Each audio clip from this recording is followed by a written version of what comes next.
Egg గురించి మాట్లాడారు కాబట్టి Yeah. అంటే ఇప్పుడున్న ఈ ఎగ్స్ అనేవి Mm. అది మీరే ప్రోటీన్ అంటున్నారు కానీ ప్రోటీన్స్ కూడా లేవు. ఈ ఎగ్ అనేది వేస్ట్. సో ఇంతకు Yes. ముందు ఉండే విలేజ్ లో ఉండే ఎగ్స్ కాదు ఇవి. దీన్ని Mm. కూడా ఇంజెక్షన్స్ తో వచ్చే ఎగ్స్ అని అంటున్నారు. అవునండి. సో మరి ఇవి హెల్దీ అని ఎలా అంటారు?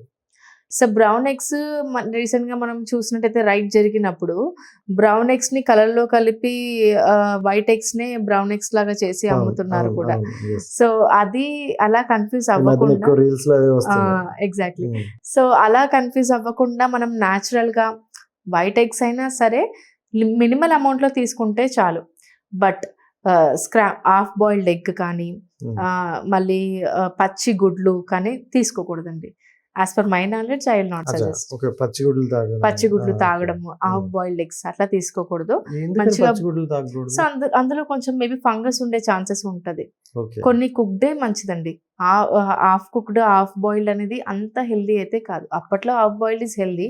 Present no one is suggesting half boiled and uncooked. So అలా కాకుండా వెల్ కుక్డ్ స్క్రాంబుల్డ్ ఎగ్స్ కానీ లేకపోతే అంటే ఆమ్లెట్ లాగా వేసుకొని తక్కువ ఆయిల్ వేసుకొని చేసుకున్నా no problem. But half boiled పచ్చిగుడ్లు తాగడం అయితే హెల్దీ అయితే కాదు. అది గట్ సెన్సిటివిటీ పెంచుతూ ఏమంటారు గట్ సెన్సిటివిటీ తగ్గిపోతుంది అలా తీసుకోవడం వల్ల. కొంతమందికి సెట్ అవ్వదు. ఇప్పుడు బాయిల్డ్ ఎగ్ తీసుకోవచ్చు బట్ దట్టు అదే అన్ఫర్టిలైజ్డ్ ఎగ్స్ ఉన్నాయి కాబట్టి మినిమల్ క్వాంటిటీలో తీసుకోవచ్చు.